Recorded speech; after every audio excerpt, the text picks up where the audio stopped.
Bom dia, Pai seja convosco. Estamos aqui mais uma vez para dar início à nossa aula, nossa escola bíblica dominical, e com o tema autoestima, um ajuste no foco. Então, essa manhã vai ser uma manhã de grande aprendizado para a sua vida, e nós queremos que você já comece aí nos ajudando, compartilhando a nossa live com outras pessoas, porque esse tema é um tema extremamente relevante para o nosso tempo, e a gente vai falar aqui sobre o conceito bíblico de autoimagem. Tem muita coisa interessante, muita coisa legal. Como você sabe, nós estamos estudando nesse período aí da escola bíblica online, devido a essa pandemia.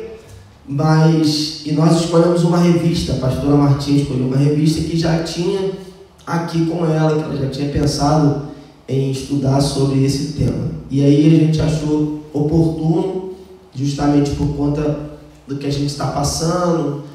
Tem muitos temas aqui que a gente tem falado, e a gente tem percebido que muitas pessoas estão enfrentando situações como essas que nós estamos ensinando aqui. Nós falamos já sobre a angústia na semana passada, nós falamos sobre depressão, o número de pessoas que têm sido acometidas de depressão por conta dessa pandemia a gente não consegue contar, né? Os psicólogos têm falado que esse número tem crescido dia após dia, E hoje a gente vai falar sobre a autoestima. Então já falamos sobre a ira também, me lembro bem, falamos sobre a angústia, e hoje nós vamos falar sobre autoestima, que tem a ver com um ajuste no foco. O que é a palavra de Deus, qual é o conceito bíblico para autoimagem? O que a Bíblia fala em relação a isso? Então eu peço que você fique bem ligado aí na sua casa, porque eu tenho certeza absoluta que vai ser bênção para a sua vida. Então eu quero começar aqui já mandando meu abraço para nossa querida irmã Roseli Santos, que também está sempre ligadinho com a gente, participando. A Odete também está sempre ligada. Um bom dia para todo mundo. José Antônio também está sempre lá ligadinho. Cristina Belisário também. O Wagner Albuquerque, bom dia, que Deus abençoe você, uma honra ter você conosco nessa manhã. Cristina Belisário, pastora Márcia, paz, Deus abençoe você aí na região dos Lagos, ministério lá de Praia Linda, que Deus abençoe vocês poderosamente. Meu amigo, irmão Rony, pastor Rony, auxiliar lá da nossa igreja também, um bom dia, um excelente domingo para você e para todo mundo que nos assiste. Então, antes de a gente começar, compartilha aí, pega lá o dedo lá e compartilha aí essa live, que vai ser bênção. Gasta aí o dedo aí nesse botão de compartilhar aí, convida pessoas para participar hoje, para assistir essa aula, porque vai ser uma bênção para a minha vida e para a sua vida. Quero começar essa aula nessa manhã. Grande abraço, pastor Alto Messias, pastora Marilena, grande abraço também. E nós vamos começar essa aula fazendo uma oração, e logo depois a pastora Marta vai estar aí dando início a essa lição nesse dia. Vamos lá. Como ela falou, gasta o dedo aí no compartilhar aí, nos ajuda a divulgar essa live, que vai ser bênção para a sua vida e para a vida das pessoas que assistirem. Um abraço, Rosinha, Deus abençoe você também poderosamente. Vamos orar então, gente, para a gente começar?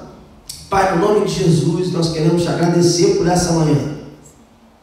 Te agradecemos porque temos a certeza de que o Senhor tem grandes coisas para fazer nas nossas vidas.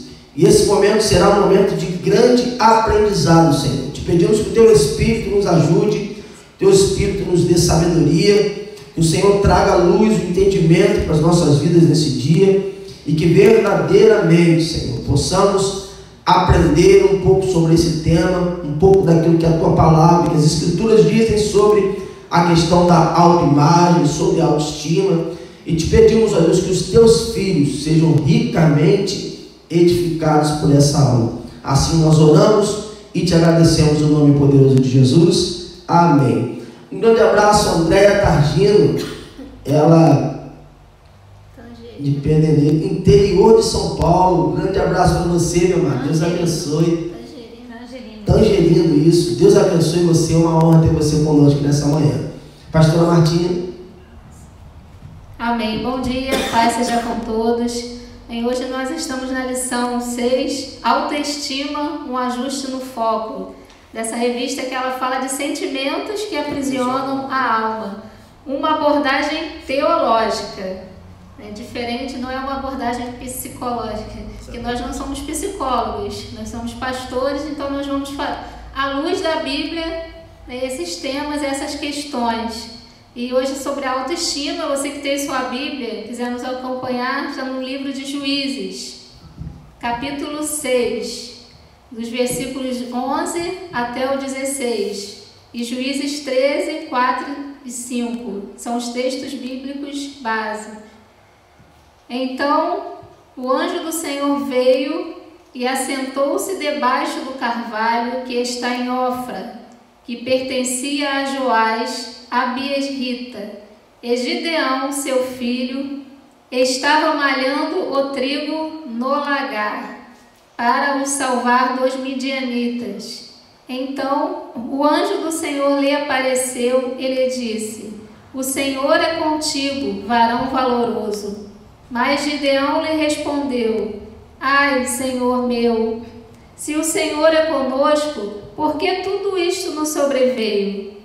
E que é feito de todas as maravilhas que nossos pais nos contaram, dizendo: Não nos fez o Senhor subir do Egito? Porém, agora o Senhor nos desamparou e nos deu na mão dos midianitas.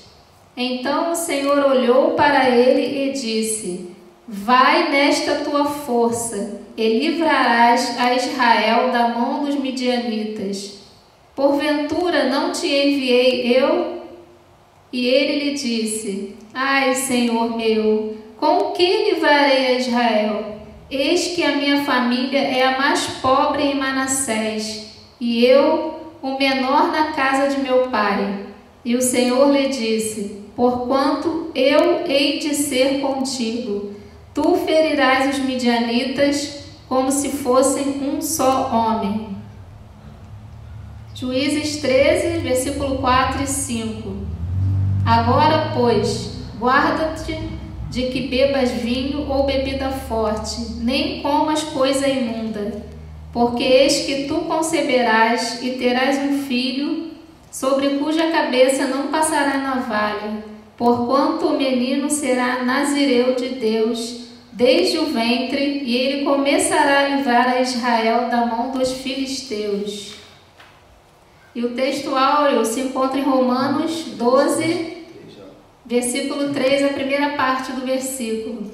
Ninguém tenha de si mesmo um conceito mais elevado do que se deve ter. Essa é forte. Mas, pelo contrário, tenha um conceito equilibrado. Forte. Amém. E aqui a palavra introdutória fala: autoestima, autoimagem e autoconceito são termos comumente utilizados nos centros de saúde da psique para fazer referência à avaliação que o indivíduo faz e mantém de si. Vale destacar que, em maior ou menor intensidade, o senso de valorização pessoal determinará o estilo de vida de todo ser humano. Como já advertia o sábio, porque como o homem imaginou no seu coração, assim ele é. Provérbios 23, 7. Então aqui fala da tríade do comportamento humano: autoestima, autoimagem e autoconceito. A autoestima é a valorização de si própria. Auto-eu e estima é um sentimento de valor que se atribui a algo ou a alguém. Então é a valorização que você faz de você mesmo. E a autoimagem é como você se vê. Você se olha e fala: eu sou baixinha, eu sou gorda, eu sou nariguda, eu sou careca. Então tudo começa com a autoimagem, como você se vê, né? E o autoconceito, que é a ideia que você faz de si mesmo. Você pode dizer, eu sou baixinha, eu sou careca, mas eu sou inteligente, eu sou pobre, né? Às vezes fala, eu sou pobre, mas eu tenho força de vontade, eu posso vencer na vida. Daí essa questão da autoimagem, ela é muito afetada muitas vezes por exemplo, pela moda, o que a moda dita. Sim. Né? Porque hoje os padrões de beleza é aquela mulher magra, né? Com os cabelos compridos, aquela coisa, toda aquela imagem de beleza que muitas vezes não é assim a realidade, não corresponde. Às vezes não está também ao alcance de todos. Ao alcance de todos. E existe uma coisa que se chama biotipo. Sim. Tem pessoas que ela tem um biotipo mais eslinho, né? Mais magra, pessoas que são mais cheinhas, que têm o seu biotipo de um diferente da outra. Então a moda, ela dita leis que muitas vezes quem é assim como eu, mais baixinha, então tem coisas que já não cabem bem. Confronto. Eu estou citando isso porque certa vez, há um tempo atrás, eu lembro que eu fui comprar uma roupa, uma saia. Até quando eu coloquei aquela saia, eu olhei no espelho e falei, gente, eu estou enorme, como é que eu fiquei gorda com essa roupa? E aquilo ali, aquela autoimagem que eu vi refletida no espelho, ela afetou profundamente o meu autoconceito e minha autoestima. Foi quando eu comecei a ter distúrbios alimentares. Eu tive anorexia, porque eu me olhava no espelho e eu me via gorda. Foi quando eu entrei para a academia, comecei a malhar, e eu cheguei a pesar 47 quilos. Eu fiquei muito magra, mas eu me olhava no espelho e eu me via gorda, mesmo muito magra. A minha mãe até chega a falar para mim, você está muito magra. As pessoas estão perguntando se você está doente. Aí eu falo, eu não estou magra. Eu me olhava no espelho e eu me via gorda. Até que certo dia, quando eu estava me arrumando mesmo para ir para a academia, Deus abriu meus olhos. E eu me olhei no espelho. Quando eu olhei, falei, gente, realmente eu estou muito magra. Foi quando eu vi os ossos assim, né, aparecendo, meu bracinho fininho. Falei, meu Deus, eu estou magra mesmo. Deus abriu meus olhos ali, porque antes, quando eu me olhava, eu me via gorda.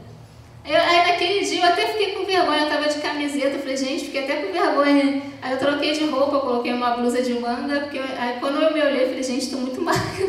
Eu fiquei com vergonha de estar tão magra, mas antes, quando eu me olhava, eu me via gorda, mesmo estando muito magra. E eu não me alimentava mais direito, às vezes eu nem jantava, eu comia muito pouco, doce, refrigerante, e fritura nunca, jamais. Passava longe, e eu comia muito pouco. Eu cheguei até a passar mal na academia, com hipoglicemia, porque eu não me alimentava direito.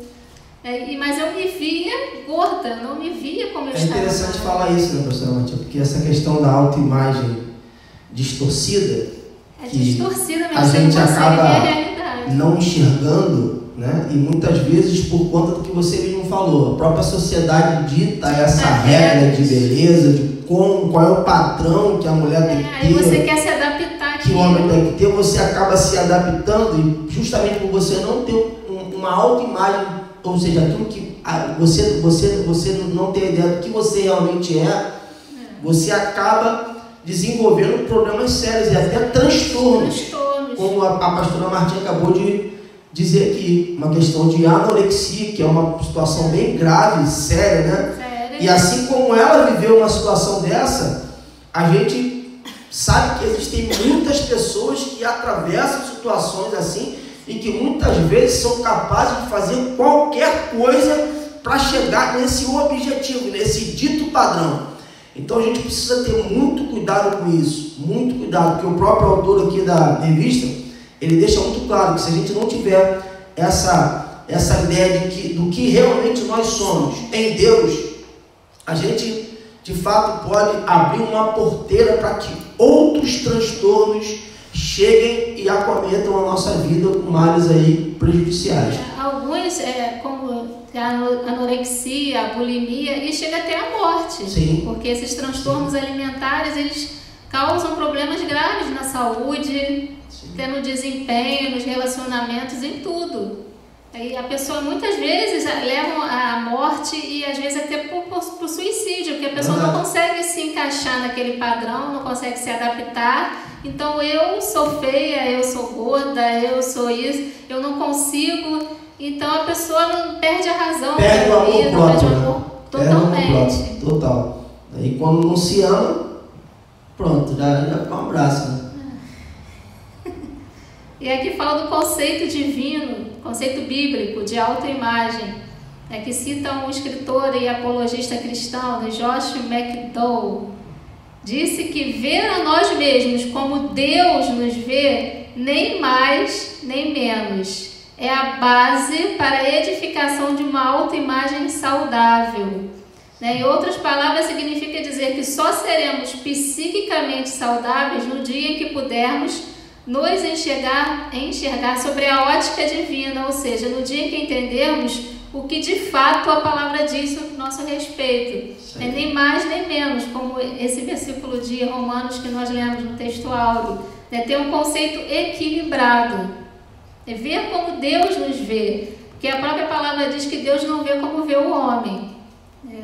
Então nós, quando nós nos olhamos, às vezes nós enxergamos temos aquela imagem distorcida. Mas Deus, ele nos vê diferente, independente de cor, de raça, de sexo, de altura, de estatura, se eu sou baixa, se eu sou alta, se eu sou gorda, se eu sou magra. Deus, ele não nos vê assim. E Deus, ele tem um propósito para cada um de nós. Ele nos criou todos os seres humanos, independente, com um propósito bem específico e definido. E muitas vezes, por causa dessa autoimagem negativa, essa baixa autoestima, nós deixamos até de cumprir o propósito de Deus na nossa vida, porque nós nos enxergamos inferiores. E tem uma coisa interessante, Martinha, isso daí também. Às vezes a pessoa nem deixa de cumprir. Ela pode até começar, mas ela não consegue viver a excelência, porque ela não consegue enxergar aquilo que Deus preparou para ela. Ela não consegue enxergar a capacidade que Deus colocou nela, justamente por conta de não entender quem realmente ela é em Deus. E assim existem muitas pessoas dotadas de grandes talentos, de grandes habilidades, que muitas vezes não conseguem se enxergar.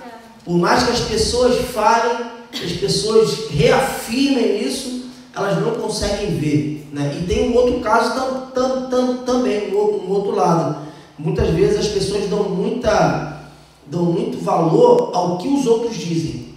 Sim, porque a pessoa que ela tem baixa autoestima, ela sempre valoriza o que o outro fala também dela. E uma das características, como você falou, é a procrastinação. A pessoa sempre vai deixando, vai adiando. Amanhã eu faço, depois eu faço. Porque ela se sente, por não se sentir capaz de realizar, então vai adiando, vai deixando de fazer. São muitas coisas, que acabam... às vezes a gente não tem noção que a pessoa está procrastinando demais, aí não tem noção de que isso vem de uma autoestima baixa. Aí às vezes pensa que é preguiça. É preguiça, não quer fazer. Aí diversas coisas que pode se imaginar e às vezes não, é só senso de incapacidade. É muito interessante isso também, Vanessa, você falou, e a pastora Marta, que no livro da revista de apoio, ele fala que muitos desses problemas que as pessoas desenvolvem de autoestima estão ligados geralmente à sua infância. A questões que muitas vezes as pessoas passam na infância com seus pais, E isso vai sendo gerado ao longo de toda a vida se não for tratado, se não for identificado. Eu conheço muitas pessoas que hoje têm problemas com relação a baixa autoestima, porque no relacionamento com seus pais, com suas famílias, tiveram problemas em relação a isso. Ouviram coisas ruins, coisas negativas a respeito de si, e elas acreditaram naquilo. E esse é o problema. O Elton, em uma das suas palestras, o pastor Elton falou que a gente precisa olhar para o que as pessoas falam como simplesmente sendo uma opinião delas, e não a nossa realidade.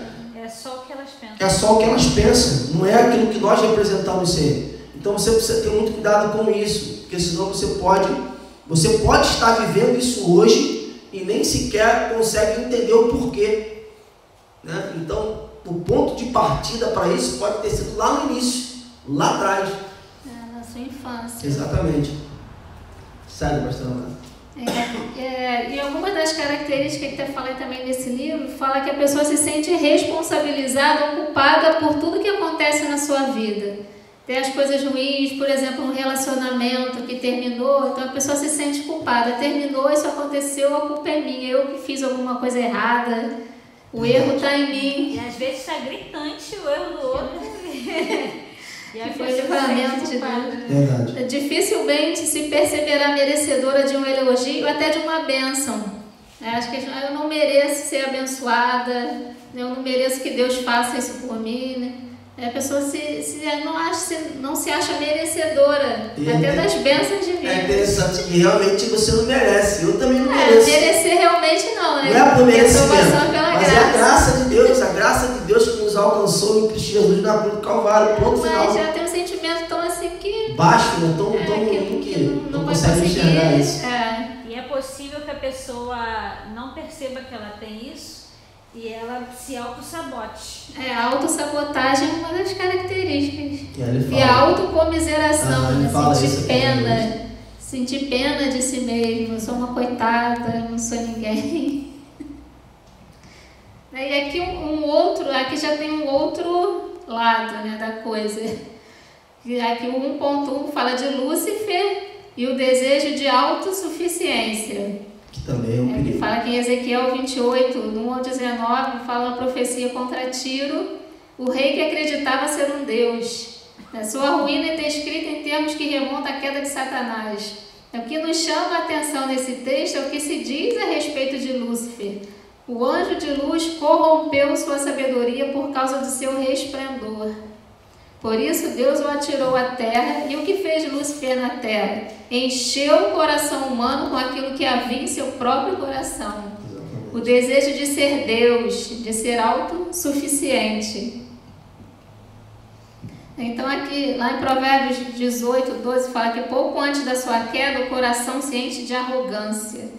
E a soberba precede a ruína, o espírito arrogante vem antes da queda. Então a supervalorização. Supervalorização. Enquanto alguns se desvalorizam, acham que não são nada, que são menos que os outros já se acham. Super exagerado, né? Desequilíbrio. Então ela pode também desencadear outros sentimentos, né? Como orgulho, arrogância, preconceito. Então a pessoa que se acha superior aos outros. Então se torna uma pessoa arrogante, soberba, né? Eu sou melhor, eu faço melhor. Exatamente. Então, o que leva à destruição. Assim como abaixa essa super, né, autoestima, essa coisa exagerada, esse conceito de si exagerado, também gera destruição. E a gente precisa ter cuidado com isso.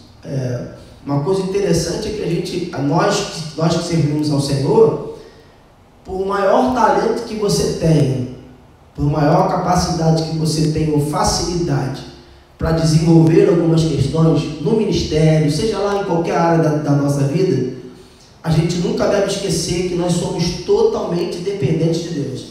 Totalmente. Em tudo que a gente faz. Até porque nenhuma dessas habilidades, né, ou capacitações que estão na nossa vida são simplesmente meramente nossa. Elas vieram para cumprir um propósito. Deus colocou na minha vida, Deus colocou na sua vida, para a gente alcançar o objetivo que é o desejo dele. Então a gente entende que nós somos dependentes totalmente de Deus. A gente não pode esquecer disso, porque uma vez que a gente esquece isso e a gente larga essa dependência, a gente está começando a trilhar um caminho de destruição. E isso também é tão perigoso quanto a baixa autoestima. E a gente tem que buscar a maturidade também espiritual. E tem um versículo em 1 Timóteo 3,6 que Paulo fala a Timóteo dos bispos, dos pastores. E uma coisa que ele fala é que ele não deve ser neófito, ou seja, não deve ser novo convertido a fim de que não se ensoberbeça e caia na mesma condenação que caiu o diabo. Ou seja, a falta de maturidade pode levar a pessoa a se achar, se ensoberbecer. A pessoa é soberba, ela se acha mais do que ela é e na verdade ela está sendo imatura. Fraca espiritualmente. Eu vi eu li um livro uma vez que dizia que quanto mais o crente cresce, quanto mais ele sobe no patamar, ele não sobe para cima, ele sobe para baixo. Ou seja, ele cresce para baixo, ele desce, ele não sobe, porque ele entende a sua dependência de Deus. Então, por mais que a gente consiga chegar em lugares altos, e eu tenho certeza que Deus tem muita coisa boa para a nossa vida, a gente não pode esquecer que a gente desce a cada dia, e o nome dele tem que crescer em nós. Exatamente. Aqui fala da 1.2, a gênese do eu. Antes da queda, é o self. Hoje está muito na moda self. É a si mesmo. Não era um inimigo a ser vencido. Porém, quando Adão e Eva comeram do fruto proibido, rompendo assim voluntariamente o elo que os unia ao Criador, o ego pecaminoso nasceu. Então, ali que começou na queda, a mulher ela só recebe o nome depois da queda. Sim. Eva. Então foi após a queda que Adão ele dá o nome a Eva. Lá em Gênesis 2:23 ele fala que essa é a osso dos meus ossos, ela será carne da minha carne, será chamada mulher porque do homem foi tirada. Então esses termos, Márcio entende melhor de hebraico do que eu. Esses termos, né? Ishi homem e Isha mulher, né? Eles formam um jogo de palavras no hebraico, né? E ao dar o nome mulher, como fala aqui, Isha, né? Que vem de Ishi, né? De homem, né? O nome que ele deu à mulher é uma espécie de adaptação do nome dele, porque para ele ambos se ajustavam perfeitamente, era como se eles fossem realmente uma só pessoa. Exatamente. Então por isso que Deus ele fala, né, que deixará o homem, sua mulher, sua mãe, seu pai serão ambos uma só carne. Então essa união que existia no início, não existia o eu, o homem, ela, a mulher, eram como se fosse um só mesmo, realmente um só. E é isso que Jesus na sua oração ele fala, né, para os seus discípulos, que eles sejam um, como eu sou um com o Pai. É que ele ora pelos seus discípulos. Essa unidade é você não olhar só para você, é como um ser individual, aquele individualismo, o eu, o ego, mas olhar num todo. A independência. A independência. E realmente, quando a gente vai falar sobre casamento, a gente sempre cita isso, que a partir do momento que você se une a alguém, já não é mais você. Né? Ou seja, o eu, ele é anulado, deixa de existir, justamente por causa desse conceito hebraico aí que a Nath acabou de falar. Óbvio que no casamento a gente não vai falar essas palavras em hebraico porque faz sentido, mas quando a gente fala isso, a gente fala baseado exatamente nesse conceito aí, que já não passa a ser mais você, ou seja, é um só, todo mundo junto, né? Que isso acontece muito, né, no casamento. Cada um vive a sua vida e independente. Não dá certo. Aí não dá certo. E aqui o ponto 2 fala contrapondo entre a proposta secular e a mensagem cristã. Nos dias atuais, profissionais da área da psique humana têm posto o foco no que costumam chamar de fortalecimento do ego. E com muita frequência deparamos-nos com pacientes e terapeutas perdidos em muitas teorias e conceitos antibíblicos. Verdade. Mas afinal, como surgiu a ideia de que precisamos fortalecer o ego? Até onde essa proposta é positiva? Aqui ele vai falar que seria, no caso, a valorização do eu, ou seja, a valorização de si. E por mais que a ideia possa parecer errônea para os padrões evangélicos, ela pode ser benéfica quando ela é empregada dentro dos limites da vida com Deus.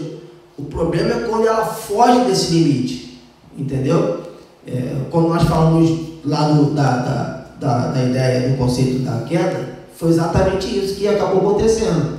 Quando você foge, né, quando você se afasta dessa vida com Deus, esse limite que é colocado quando nós nutrimos um relacionamento com Deus, essa valorização do Deus se torna um problema, porque aí você passa a não enxergar mais nada. Você não enxerga o próximo, né, e a Bíblia vai falar que a gente deve amar o próximo como a gente se ama, a gente esquece tudo isso, tudo morre, tudo acaba. Isso fica esquecido, e você só pensa só em você se torna uma pessoa extremamente egoísta. E aí sim você começa a caminhar contrário àquilo que as Escrituras nos ensinam. Então, basicamente, por esse caminho aí. Ele fala do movimento da autoestima. Alguns estudiosos desenvolveram teorias da personalidade na tentativa de mapear os traços que definem o ente humano. Seus seguidores, a partir das vastas pesquisas realizadas por tais teóricos, popularizaram o que se convencionou chamar de movimento da autoestima, que é iniciado na década de 70, que apregoa que a autoestima é uma necessidade humana e que, por ser assim, se não for atendida convenientemente, poderá deflagrar transtornos depressivos, ansiedade e dificuldade de relacionamento. E dentro dessa ideia aí, desse movimento, né, que na verdade visa a valorização do indivíduo para si mesmo, a ideia deles é fazer com que o indivíduo olhe para dentro dele e enxergue algo positivo, algo bom. Por isso que ele vai falar sobre transtornos, porque também a gente também não pode ter uma falsa humildade, dizer, eu não sou ninguém, eu sou um lixo, eu sou isso, eu sou aquilo, até porque a própria palavra de Deus ela vai deixar claro que nós temos muitas coisas que o próprio Criador colocou em nós, que a gente deve olhar nessa perspectiva. Nós somos filhos, né? Então essa coisa de que eu sou um bastardo, que eu sou, não é bem por esse caminho, né? A gente também precisa olhar o que a palavra de Deus diz em relação a isso, a nossa vida, porque ela diz muita coisa em relação à nossa vida, ela fala muita coisa relacionada à nossa vida, o que nós somos em Deus, né? Então, esse movimento aí, se eles olhassem um pouco para as Escrituras, eles iam enxergar com muito mais facilidade, porque a palavra de Deus já fala há muito tempo, entendeu? Então, eu acho que Martinho, a ideia aí, a gente também não ficar olhando com um olhar também depreciativo, tipo assim, eu sou ruim, eu não presto, não é bem por esse lado. Como fala aqui na influência na teologia, então alguns cristãos consideravam essa sobrevalorização pecaminosa. Sim. Então aqui fala da defesa da autoestima, né? Por discordarem dessas ideias, tem unido esforço no sentido de combater aquilo que consideram um inimigo comum, a baixa autoestima. Uhum. Então alguns, você vê muitas vezes quando você fala de uma falsa humildade, alguns, né, que vão orar, eu não sou nada, eu não sou ninguém, eu sou um verme, né, aquele tipo de oração assim que não é bem assim, né? Não é por aí que nós devemos ter a humildade, não é revelada assim em palavras. Até porque a Bíblia vai deixar claro que nós somos a coroa da criação. Sim, nós somos a imagem e semelhança de Deus. Fomos criados pouco menor do que os anjos. Está tudo lá. Salmo 8, versículo 5. Além disso, ela vai revelar que todo aquele que crê em seu nome é concebido o direito de ser chamado filho. Então você não é bem por esse caminho. O problema está exatamente quando você também se deprecia, né? Porque aí você acaba abrindo a possibilidade de que transtornos sejam gerados na sua vida. Então é por isso que a gente tem que ter cuidado com isso. Aqui fala o que dizem os críticos do movimento hoje. Ele até cita aqui um professor de psicologia da Universidade da Flórida, Roy Baumeister. E ele fala que no final que ele diz que a autoestima ela mostrou-se mais uma consequência do que uma causa, que ele descobriu que o sucesso pessoal, escolar ou profissional eleva a autoestima, mas a autoestima elevada não necessariamente conduz ao sucesso. Exatamente. Você pode ter uma autoestima elevada, Mas se você também não... Não é garantia de sucesso. Não é garantia, porque se você não procurar alcançar o sucesso, fazer por onde, né? Batalhar, lutar para alcançar o sucesso... Só o pensamento positivo. Só o pensamento positivo não vai te levar a lugar nenhum. É que eu falei, de repente você tem aquela autoimagem, o seu autoconceito. Minha autoimagem, eu sou pobre, mas meu autoconceito, mas eu sou forte, eu sou batalhadora, eu vou conseguir. A gente tem um exemplo na nossa família, a Lívia. Verdade. Que a Lívia conseguiu, ela nasceu numa família pobre. Sim. Mas ela simples, mas ela se dedicou, estudou, sim, passou por uma faculdade federal, passou para o Ministério Público, trabalha no Ministério Público, fez prova e alcançou. A Lívia fez cinco provas para a Universidade Federal, passou em 4. Foi reprovada em uma só. Mas se ela pensasse assim, eu sou pobre, eu não estudo, estudei em colégio público. Exatamente. Eu não vou conseguir passar, nem nunca vou conseguir. Comunitário. Sucesso é resultado de oportunidade, preparo e muito trabalho. Sim. É isso, oportunidade vem. Se você não aproveitar as oportunidades que a vida te dá e você não trabalhar, não se dedicar, não se preparar para isso, porque às vezes as oportunidades chegam, as pessoas não aproveitam, não se preparam e querem ter sucesso. Não vai ter sucesso nunca. Não vai ter sucesso nunca. Então, sucesso é a junção de oportunidade, né, de preparo e muito trabalho. E Deus honra esse trabalho também. Sim. Exatamente. A gente falou até na questão profissional, né, que ela é enfermeira. Mas até na questão ministerial, às vezes a pessoa admira, eu admiro tanto aquele pregador, ele prega tão bem, fala bem, mas você não sabe por tudo que ele já passou, por estudos, os caminhos que percorreu, os cursos que ele fez, os livros que ele já leu, o tempo que dedica lendo a Bíblia. Você não vai ser conhecedor da Bíblia se eu deixar a Bíblia aqui, as coisas que estão escritas aqui não vai... Eu vou ter que ler, né? Tem que dedicar tempo. Tem uma canção do Asaf Borba que ele fala: quem vê de longe não sabe. Que não sabe o caminho para onde eu trilhei, as lágrimas que eu derramei. Sim. E quem vê de longe também não sabe as pessoas que me ajudaram, que me apoiaram, né? Também. Quem gosta de música aí, quem vê de longe, do Asaf Borba. O Flávio colocou aqui: somos o amanhã que determinamos ser hoje. Sim. Por aí. O Elton fala que hoje é o amanhã de ontem. Exatamente. A gente fala isso. Então, hoje é o amanhã de ontem.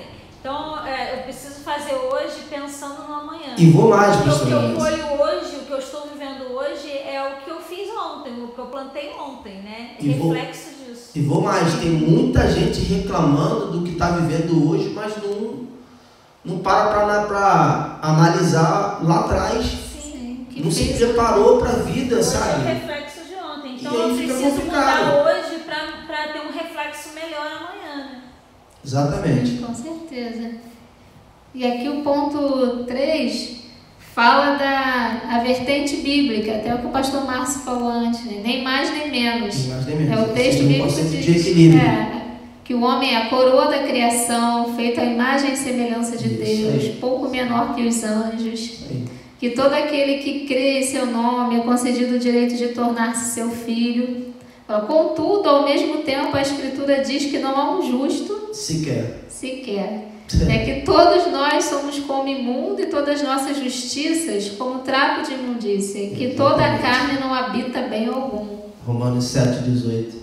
E aqui fala do pensamento de um teólogo e pastor presbiteriano, Francis Schaeffer, que ele resume a condição humana. O homem é pecador e maravilhoso ao mesmo tempo.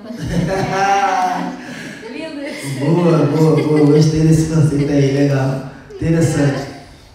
Ou seja, a ideia é justamente buscar o equilíbrio, né? É você saber quem você é em Deus e ao mesmo tempo entender também que você é dotado de fragilidade. Que depende da graça. Que depende da graça de Deus. É a total dependência que a gente falou lá atrás. É a gente entender que independente de qualquer coisa que a gente possa ter, a gente depende dele. Se a gente tiver isso claro, né, a gente vai conseguir viver uma vida mais equilibrada. Sim, e aqui fala de 2 personagens bíblicos, que foi o texto bíblico básico que nós lemos lá de Juízes, de Gideão e Sansão. Então, 2 personagens bíblicos que tinham autoconceitos distorcidos. E o primeiro é Gideão. Deus disse que o homem mais fraco, né, da família mais pobre, foi o que ele se disse, né? Eu sou o mais menor, pequeno. Eu não sou ninguém. A minha família é mais pobre, mas Deus chama aquele homem para ser o juiz e para livrar, né, os israelitas dos midianitas. E ele estava lá no lagar, escondido, né, malhando trigo. O lagar era tipo um tanque, né, onde se prensava uvas. E o trigo era na eira, né? Ele tinha que ir lá na eira para espalhar, até para tirar as palhas e os, como é que fala aqui, os joios, né? Para tudo para limpar. Então tinha que ser no campo aberto. Ele estava lá escondido, né? Com medo, porque os midianitas vinham, eles roubavam tudo, saqueavam. Tudo. Então ele se escondeu. Ele falou: quem sou eu, Senhor, para livrar Israel? Não sou ninguém. A minha família, a minha tribo é a menor e eu sou o menor. A minha tribo é menor e eu sou o menor da tribo. Quer dizer, sem chance, não tem como. Mas o Senhor fala para ele: vai, né, nessa tua força. Fala que Deus chega para ele e fala: varão valoroso. Ou seja, essa é a forma que Deus enxerga, né? Enxergava, ele nos enxerga. Exatamente. Deus vê o valor que nós não vemos. Exatamente. Vê o valor que nós temos e que nós não conseguimos enxergar. Às vezes a gente se acha como Gideão aqui: eu sou o menor dos menores, não sou ninguém. Mas Deus, ele chama uma pessoa que se considerava ninguém para libertar ali, para ser um juiz. Foi a mesma coisa que Moisés, né? Moisés ainda falou: mandarão, eu não sei falar, ele fala melhor do que eu. Mandarão ir, né? A gente fala às vezes assim: manda outro. Sempre assim, quer transferir, né? Porque não se acha capaz, não se acha pela sua incapacidade. E aqui fala de outro, de Sansão, que já é o contrário. É o mais conhecido juiz hebreu, cresceu sabendo que fora separado por Deus desde o ventre da sua mãe para realizar uma obra específica: libertar Israel da opressão filisteia. No entanto, as escolhas que Sansão fez a partir da consciência desse fato revelam um homem que tinha de si um conceito deturpado. Ele já sabia que Deus o havia separado desde o ventre materno. Foi o que Deus falou, né, para os seus pais, que ele seria nazireu, seria um homem separado, que ele libertaria Israel. Então ele desde o ventre ele já foi separado para ser um grande juiz, um grande libertador. Ele tinha uma força extrema, né? Então ali ele já se achava, né? Eu sou forte, eu sou poderoso, eu sou cara, né? E aí, resultado, você já conhece, né? Fez coisas que foram contra o seu voto de nazireu. Sim, quebrou princípio. Quebrou princípios. E geralmente, pastora Marta, uma pessoa que tem esse conceito exagerado, ela geralmente é uma pessoa que não respeita regras. Ela acha que ela pode fazer tudo em detrimento do que ela se considera ser. Sim. Entendeu? Um outro caso também que tem muito a ver com o que você está falando de Sansão é o caso de Saul.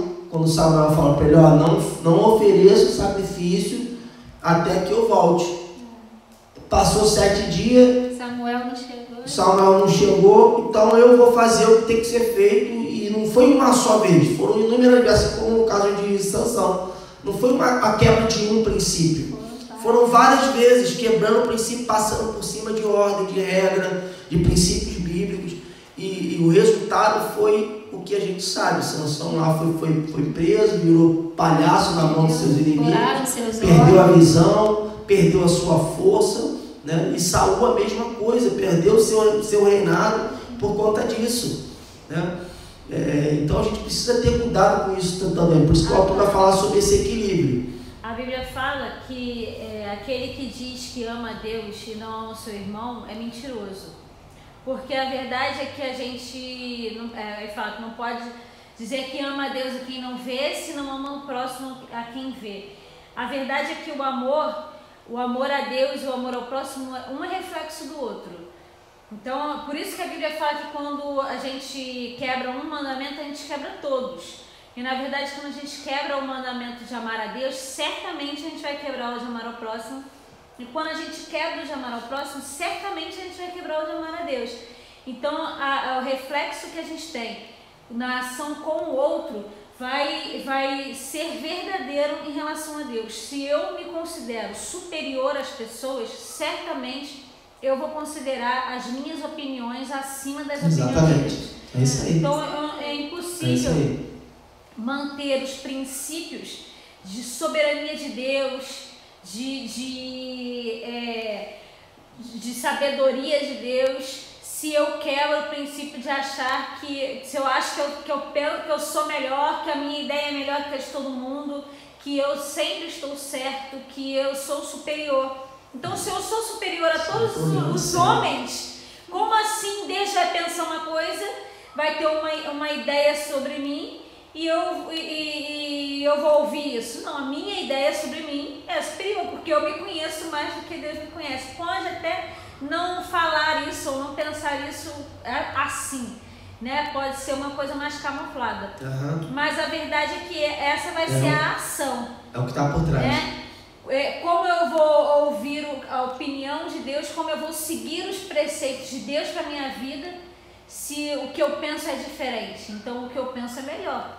Exatamente. Certamente vai ter um reflexo. Acho que isso traduz esses dois exemplos que a gente está falando, isso aí que você falou, né? Tanto de Saul quanto de Sansão. Da mesma forma também, se eu me acho inferior a todo mundo, e aí Deus me diz que eu sou rei, sacerdote, que eu sou raça eleita, eu também não vou acreditar nisso, né? Porque quando eu olho para outra pessoa, eu vejo todo mundo superior a mim. Então Deus fala que eu sou uma pessoa boa, eu posso todas as coisas nele, eu também não vou acreditar. Sim. Então está totalmente ligado, o foco aí precisa ser ajustado em relação a tudo, porque se eu não ajusto o meu foco sobre o que eu penso sobre mim em reflexo dos outros, eu também, meu foco em relação à soberania de Deus e à opinião de Deus sobre mim também vai estar desajustado.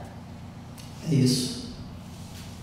E aqui fala a conclusão, fala exatamente isso, né? A libertação do sentimento de inferioridade e ou de superioridade passa invariavelmente pelo relacionamento com aquele que nos criou. A superação de nossos traumas acontecerá no dia em que compreendermos quem de fato Deus é e quem realmente somos nele. Eita. E este é um processo que se dá no conhecimento de Sua palavra e no relacionamento com Jesus. pessoal com Jesus. Isso aí. Ou seja, esse relacionamento com Deus vai ajudar a gente a encontrar esse tão sonhado equilíbrio, né? Que essa lição está falando aqui. Nem deixar a gente se achar inferior demais e nem superior demais em relação aos outros. Esse é o segredo de tudo. Esse é o segredo. Equilíbrio. Né? É como isso vem com a busca do conhecimento e com o relacionamento com Deus. Né? Porque o que a palavra diz que eu sou? Então, o que a palavra diz que eu sou é o que Deus fala sobre mim, é o que eu sou. E é o que ele falou, está falado. Está falado. Então, é isso que Deus fala, que nós somos coroa da criação, nós somos um reino de sacerdotes, somos geração eleita, nação santa, nós somos filhos de Deus, somos tudo isso. Mas também fala que nós não merecemos tudo isso. Que somos barro. Que somos barro, que somos pó. Um pote de barro para poder que é valorizar o azeite que tem lá dentro. Isso aí. Então, chegamos ao término de mais uma lição. E na semana que vem... Zé Antônio botou aqui uma frase do Mike Mordoni. Você nunca mudará a sua vida até que você mude alguma coisa que você faz diariamente. Eita, é isso aí. Por aí. Forte. Então, na semana que vem, nós temos... Nosso tema vai ser ansiedade, tolice dos homens. Então, a gente vai falar sobre a ansiedade. Então não perca, fica ligado aí, porque tem muita coisa boa para você aprender aí durante essas aulas.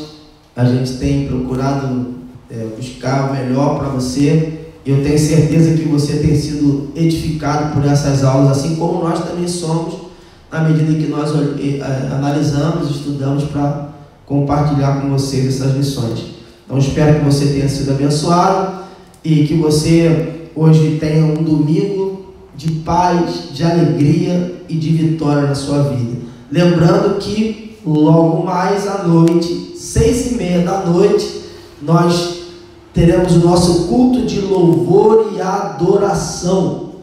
E você não pode ficar de fora desse culto. Nós convidamos você para participar conosco. Logo mais à noite, nós estaremos aqui adorando ao Senhor, exaltando o seu nome e compartilhando mais uma porção da sua palavra, que vai alimentar a nossa fé e que vai com certeza abençoar as nossas vidas. Se você ainda não conhece a nossa página na internet, Quadrangular Meriti, visita lá, tanto no Facebook quanto no Instagram. Curta lá, tem muita coisa legal para você lá ver, assistir, né, e ser edificado aí na sua fé. Eu quero aqui mandar um abraço aqui para geral, aqui, para todo mundo. Meu Deus. Roseli Santos, Odete, José Antônio, Cristina Belisário, Wagner Albuquerque, Pastora Márcia, Rony, Elton Messias, Pastora Marilena, Rosinha, Andréia Targino, Deus abençoe vocês, Vanessinha, Martinha Paixão, toda a sua família, meu amigo Cleverson Pereira, cabeleireiro aqui, top de linha em São João, Débora Carvalho, a Rosângela, Rutinha, Vandinho, Michele, o Marcos, Flávio, Dudu, irmão Sebastião, Marquinho, a irmã Leila, Jussara, meu irmão Marcelo Vale, Deus abençoe, irmã Mila Assad, um grande abraço, Luizinho com a sua esposa, dona Neném, Valmir Vieira, meu amigo Mafu, meu amigo Cristiano Cordeiro, um grande abraço, Viviane Ramos, irmã Maria Helena, Isabela Barbosa e Paulo Rodrigues, que acabou de entrar, e todos aí que entraram em outras salas, recebam o nosso abraço e que Deus abençoe sua vida e o seu domingo. Quadrangular Meriti, vivendo o amor de Deus. Deus abençoe você. Deus abençoe.